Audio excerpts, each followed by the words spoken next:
संसद में तालियां, बेटियों पर लाठियां, आवाज पर पहरा। संसद मूक बहरा। मोदी के नए लोकतंत्र में आपका स्वागत है।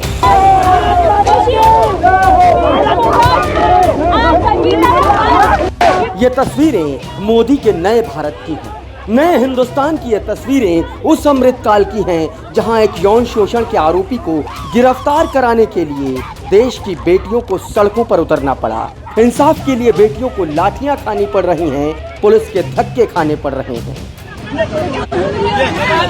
हम ये कोई तरीका नहीं, फांसी लगा रहे हो क्या?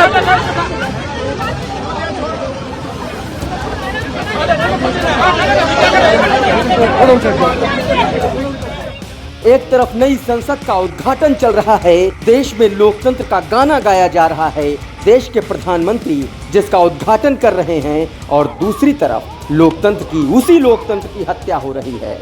देश की बेटियां इंसाफ की मांग लिए सड़कों पर हैं। इंसाफ के लिए वो शांतिपूर्ण मार्च निकालने वाली थीं, लेकिन उनको इंसाफ मिलने के बजाय उनके साथ ऐसा सलूक किया जा रहा है जैसे पीड़ित को ही दोषी करार दे दिया गया हो, उन्होंने ही कोई गुनाह कर दिया हो। आज ऐसा काम कर रखा पुलिस प्रशासन ने, खाली एक आदमी पैदल आदमी है उसको भी अंदर नहीं आने दे, उसको भी ठाके लठ मार रही है सीधे।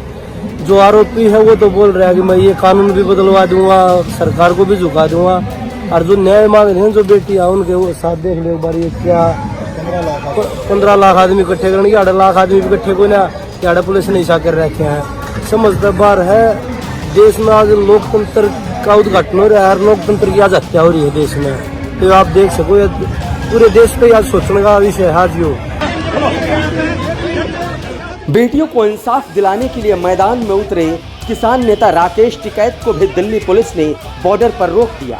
शांतिपूर्ण तरीके से आंदोलन कर रहे आंदोलनकारियों को दिल्ली पुलिस ने गिरफ्तार कर लिया। बेटियों के इंसाफ की आवाज को दबाने के लिए पूरी दिल्ली को छावनी में तब्दील कर दिया गया। देश की बेटियां इंसाफ के लिए रोड पे बैठी हुई हैं, उनको इंसाफ मिलने की बजाय उन्हीं को ऐसे प्रिटेंड किया जा रहा है कि वही दोषी हैं और उन्होंने ही गुनाह किया है। बिल्कुल छावनी में तब्दील कर दिया गया है और देश याद रखेगा इस बात को। पूरी दिल्ली में चप्पे चप्पे पर पुलिस तैनात कर दी गई। ये वही बेटियां हैं जिनकी वजह से देश का नाम दुनिया भर में रोशन हुआ। आज इनकी हालत देखिए, केवल खेलो इंडिया नाम देने से देश महान नहीं बनता। अपने खिलाड़ियों के साथ खड़े रहना, उनकी बातों को सुनना जरूरी है। मेडल जीतने के बाद उनका क्रेडिट लेने पहुंचने वाले नेता लोग आज कहां हैं? देश और झंडे की शान बढ़ाने वाली महिला पहलवान आज इंसाफ के लिए लाठियां खा रही हैं, घसीटी जा रही हैं, उनको जबरदस्ती बसों में ठूंसकर गिरफ्तार किया जा रहा है।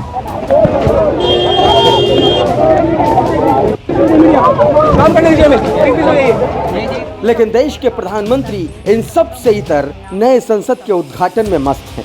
बेटियों के साथ उत्पीड़न और शोषण करने वाला बाहुबली भाजपा का सांसद ब्रजभूषण सिंह मौत से घूम रहा है, उसके ऊपर कोई आंच नहीं आ रही। उसको बचाने के लिए बीजेपी का पूरा अमला लगा हुआ है, पूरा मीडिया लगा हुआ है। उसको बचाने के लिए दिल्ली पुलिस भी लगा दी गई, वो भी तब जब बीजेपी के कट्टर समर्थक, बीजेपी के लिए काम करने वाले रामदेव भी ब्रजभूषण पर कार्रवाई की मांग कर रहे हैं। महिलाओं के साथ शोषण करने वाले को तुरंत गिरफ्तार कर जेल भेजने के लिए कह रहे हैं, लेकिन मोदी और उनकी सरकार के कान में जूं तक नहीं रेंग रहा। मोदी सरकार तानाशाही का परिचय दे रही है। ये देश याद रखेगा इस बात को कि जब नई संसद का निर्माण हो रहा था, उसका उद्घाटन हो रहा था, जब संवैधानिक निर्माण की बात चल रही थी, उस समय देश की बेटियों की न्याय की लड़ाई को दबाने के लिए दिल्ली पुलिस उन पर लाठियां चटका रही थी।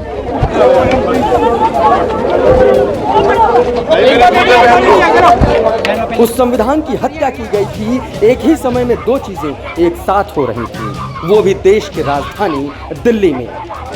ये देश के इतिहास में जरूर लिखा जाएगा, याद ये भी रखा जाएगा कि जब बेटी बचाओ बेटी पढ़ाओ के नारे दिए जा रहे थे, तब बेटियों को न्याय के लिए कितना जुल्म सहना पड़ा था। खुदरंग के लिए शेख मोहम्मद अब्दुल्ला की रिपोर्ट।